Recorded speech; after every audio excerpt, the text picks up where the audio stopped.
सोलापूर शहरात अतिक्रमणमुक्त मोहिमेअंतर्गत आज महापालिका अतिक्रमण विभागानं मोठी कारवाई केली आहे।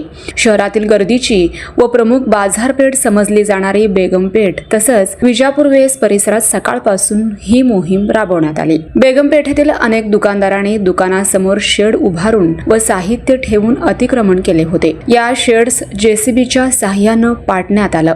तसंच दुकानासमोर ठेवलेले अतिक्रमणचे साहित्य जप्त करून महापालिकेच्या ताब्यात घेण्यात आलं। या कारवाईमुळे बाजारपेठेतील रस्ते काही प्रमाणात मोकळे झालेत। विजापूर वेस भागात अनेक ठिकाणी चारचाकी गाड्या व विविध साहित्य रस्त्यावर लावून अतिक्रमण केलं जात होतं। त्यामुळे वाहतुकीला मोठा अडथळा निर्माण होत होता। त्याच अनुषंगाने अतिक्रमण विभागाने येथेही कारवाई करत रस्त्यावरील अडथळे दूर केले आहे। कारवाई दरम्यान काही विरोध होण्याची शक्यता लक्षात घेऊन परिसरात मोठा पोलीस बंदोबस्त ठेवण्यात आला होता। त्यामुळे कारवाई शिस्तबद्ध वातावरणात पार पडली। ही कारवाई महापालिका आयुक्त डॉ. सचिन ओंबासे यांच्या आदेशानुसार राबवण्यात आला।